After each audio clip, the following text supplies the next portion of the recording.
नमस्कार मित्रांनो, चांगलं न्यूज चॅनलमध्ये आपलं स्वागत आहे. मित्रांनो, सर्वांना गणेश चतुर्थीच्या हार्दिक शुभेच्छा. आज भाऊचा धक्क्याचा जो प्रोमो आहे तो रिलीज झालेला आहे मित्रांनो, आणि यामध्ये रितेश दादांनी निकीची चांगलीच बोबडी वळवलेली आहे असंच म्हणावं लागेल. कारण निकीचा माज रितेश दादांनी या एपिसोडमध्ये उतरवलेला आहे.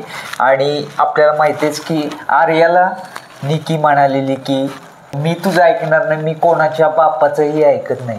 तर या वाक्यावर DP दादांनी पण निकीला समजून सांगितलेलं की तू कोणाच्या बापावर जाऊ शकत नाही, हे आपल्या महाराष्ट्राच्या संस्कृतीत बसत नाही असे DP दादा म्हणाले. रितेश दादा निकीला म्हणाले की तू या बिग बॉसच्या सेटवरती जितके दिवस आहेस तर इथून पुढे तू कॅप्टन होऊ शकत नाही. तर आणि निकीनं यानंतर तोंड पाडलं आणि असली रिॲक्शन देऊ नका असं रितेश दादा म्हणाले.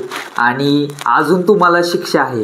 तर बघूयात आता अजून काय शिक्षा होते. परंतु रितेश दादांवर जे प्रेक्षक होते ते थोडेफार नाराज होते, कारण निकीची बाजू जास्त रितेश दादा घेतात असं प्रेक्षकांना वाटत होतं. बघूयात आता आजचा रितेश दादांचा निर्णय आपल्याला कसा वाटला नक्कीच कमेंट करून सांगा.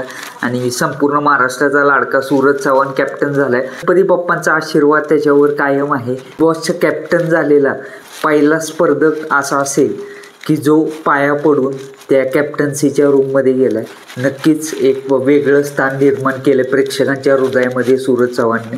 आणि सपोर्ट सर्वांचा सूरज चव्हाणला नक्कीच राहील. धन्यवाद मित्रांनो. आणि व्हिडिओ लाईक करा आणि आपल्या चॅनलला सबस्क्राईब नक्की करा. धन्यवाद.